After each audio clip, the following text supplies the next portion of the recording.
మధుర మనోహర మోహం అనే Malayalam cinema HR ఓటీటీలో తెలుగులో కూడా స్ట్రీమ్ అవుతుంది. ఈ సినిమా ఎలాగుందో ఈ వీడియోలో తెలుసుకుందాం. ఈ లోపల వీడియోని అయితే లైక్ చేసి ఛానల్ని సబ్స్క్రైబ్ చేసుకోకపోతే సబ్స్క్రైబ్ కూడా చేసుకోండి. ఈ సినిమా అంతా చూసిన తర్వాత నాకైతే బాగానే ఉందనిపించింది. ఈ సినిమా స్టోరీ ఏంటంటే, ఈ సినిమాలో హీరో ఒక అమ్మాయిని ప్రేమిస్తాడు. ఆ అమ్మాయిని పెళ్లి చేసుకునే ముందు తన చెల్లికి పెళ్లి చేయాలనుకుంటాడు. తన చెల్లికి పెళ్లి చేయడానికి ఎలాంటి ప్రాబ్లంలు వచ్చాయి, చేశాడా లేదా అనేది సినిమా స్టోరీలు అయితే చాలా సింపుల్ గా ఉంది. ఇక సినిమాని స్టార్ట్ చేయడం కూడా సింపుల్ గానే స్టార్ట్ చేశారు. ఇక సినిమా ఫస్ట్ హాఫ్ చివరి వరకు కూడా సినిమా ప్లాట్ ఏంటనేది రివీల్ చేయలేదు. అప్పటి వరకు కూడా సినిమాలో ఉన్న క్యారెక్టర్లు వాటి మధ్య ఉన్న బాండింగ్ ని చూపించుకుంటూ వచ్చారు. ఇక అలా చూపించిన క్యారెక్టర్లన్నీ బాగానే అనిపించాయి. అలాగే అక్కడక్కడ ఫన్ కూడా బాగానే వర్కౌట్ అయ్యింది అనిపించింది. కాకపోతే ప్లాట్ ఏంటనేది రివీల్ చేయకపోవడం వల్ల అలా వచ్చే సీన్స్ అన్ని కూడా యావరేజ్ గానే ఉంటాయి.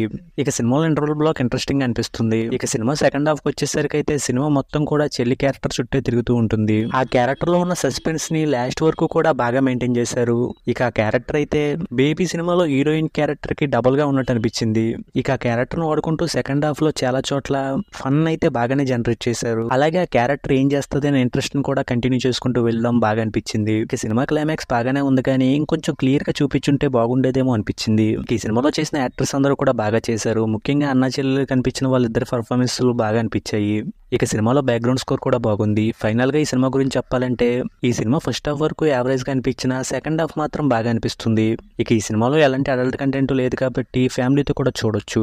ఇక ఈ సినిమాకి నేను ఇస్తున్న రేటింగ్ అయితే 3/5. ఇక వీడియోని క్లోజ్ చేసే ముందు అయితే వీడియోని లైక్ చేసి ఛానల్ని సబ్స్క్రైబ్ చేసుకోకపోతే సబ్స్క్రైబ్ కూడా చేసుకోండి.